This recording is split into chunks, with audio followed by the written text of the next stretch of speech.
Okay, today we're going to look at multiple transformations with my sinusoids here. So we're going to dive right into it here. I'm going to graph y equals sine theta. Notice that with this particular graph we have a much larger surface, I guess, to graph.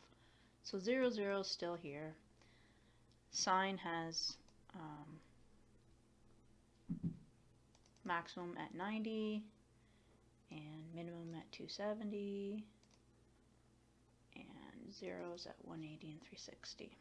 Okay, so again, those are your main 5 points, and let's draw the graph. Okay, so there's my graph of sine theta. It's a little wobbly today, but let's take a look. Alright, next one. What are the changes? There's two different transformations here. You have a change in amplitude, so it's triple the distance away from the theta axis, and you're moving the axis of the curve up 1. So, actually that's one thing that I didn't note on here, which I'm going to do right now. Okay, so there's my axis of the curve. Now, not a bad idea to do the new axis of the curve. So it's at 1. So right now, I'm going to draw my line at 1, and that means that my graph should be half above and half below that. Now, it's slanted a little bit, but you got the idea. Alright, so keeping that in mind, the only other thing that we have to worry about is the amplitude. Okay, so if you're doing these in the order, doing the transformations in the order that they appear, then you're dealing with the amplitude first. So this is the first point that we would move, okay? The amplitude doesn't affect it because it's sitting on the theta axis, but this point does get the transformation up 1 square.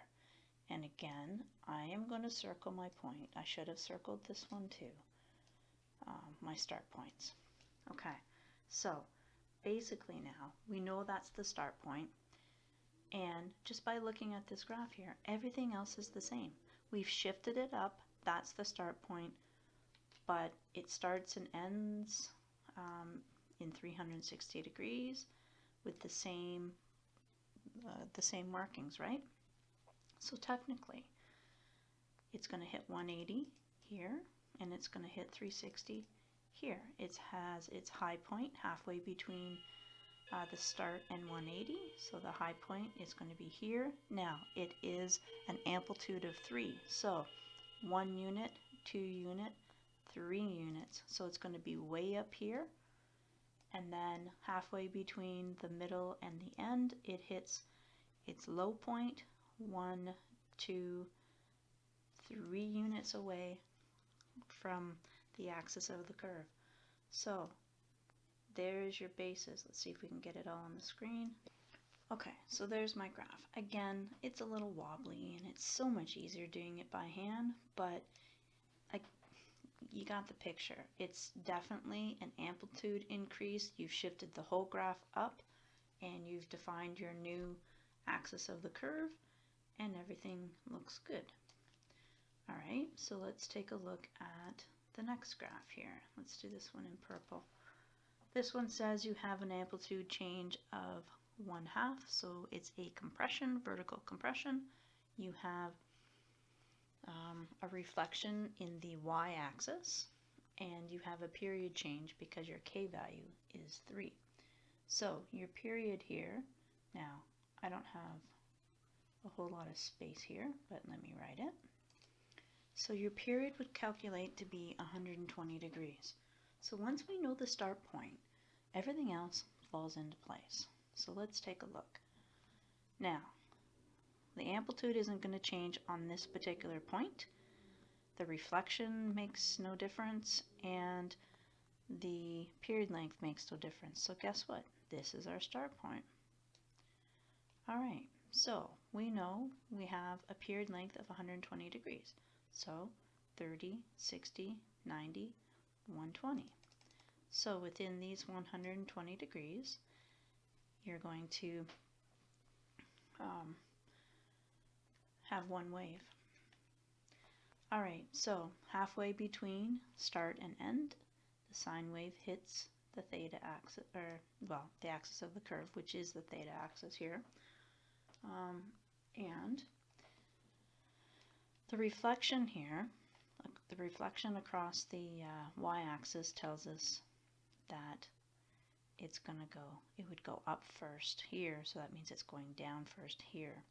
And your amplitude is a half, so it's only going to go down half a unit and then come back up and go up half a unit. So it's going to be a very small wave, and you can use this to create the rest of your dots. Okay, so there's your graph. I've just filled it in, and as I said, it's very short and multiple waves here. Alright, let's look at the next one. We'll do this one in, actually we'll do it in black. Alright, so we have an amplitude change, we have a period change, we have a horizontal shift, and everything is moving down 3. So let's take a look at the period here. Alright, so we have a period length of 180 degrees. So once we know our start point, we should be good. Alright, so let me just move this up. Try and remember what I've got here. Okay, so there's your start point. Now, it said that you wanted to have an amplitude change of a half, so that's not going to make a difference. The period doesn't make a difference with this point because it's right on both axes. Then it was a shift 45 degrees left, right, sorry, 45 right. So 45 right is a square and a half, and then 3 units down. Okay, I'm going to have to shift this. So 45 right and 3 units down. That is my start point. Okay, now the wave is going to start and end in 180 degrees. Now, 180 degrees is 6 of these vertical lines. So 30, 60, 90, 120, 150, 180. So 1, 2, 3, 4, 5, 6, right? Because every line is 30 degrees. Okay, from start to finish. Halfway in between, it hits the axis of the curve again. Halfway in between the first two, it hits its high point, and halfway between the other two, it hits its low point. It only has an amplitude of a half, so it's another really short wave. And I am going to put in my axis of the curve here. Okay, so I've got my axis of the curve. I've got one complete wave. What I can do is I can use this and continue to plot my points. So however you choose to do that, you can go up 1 square and over 1.5, down 1.5, down over 1.5, down over 1.5. It's up to you. Or you could just say, okay, any point on the axis of the curve is 3 squares apart. That might be easier, and then just do highs and lows from there. Okay, so I've put all my dots in just so that you can see. I went all the way around, and now I just need to draw it in. Okay, so I've got my graph.